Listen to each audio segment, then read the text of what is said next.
Welcome to the funnel effect. आज हम बात कर रहे हैं रिएक्ट के एक हुक यूज कॉल बैक के बारे में।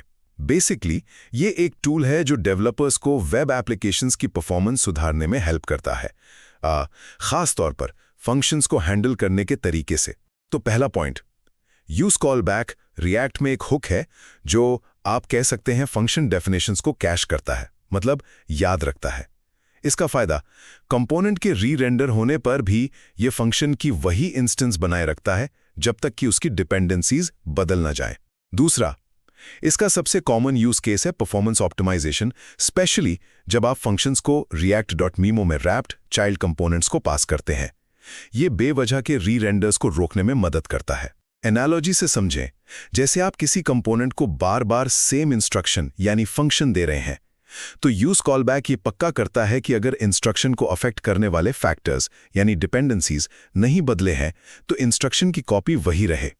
इससे चाइल्ड कंपोनेंट समझ जाता है कि भाई कुछ नया नहीं है और री-रेंडर स्किप कर देता है। सिंपल। और तीसरा टेकअवे, यूज कॉलबैक दो आर्ग्यूमेंट्स लेता है। एक तो वो फंक्शन जिसे आप कैश करना चाहते हैं, और दूसरा एक डिपेंडेंसी लिस्ट।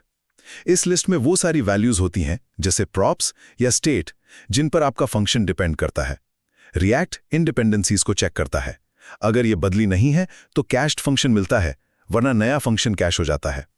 बट रिमेंबर, इसे हर जगह नहीं लगाना है, सिर्फ जहां परफॉर्मेंस बूस्ट की वाकई जरूरत हो। तो संक्षेप में, यूज कॉलबैक फंक्शंस को कैश करके रिएक्ट एप्लीकेशन की स्पीड बढ़ाने का एक तरीका है, जिसे सोच समझकर परफॉर्मेंस ऑप्टिमाइजेशन के लिए ही इस्तेमाल करना चाहिए।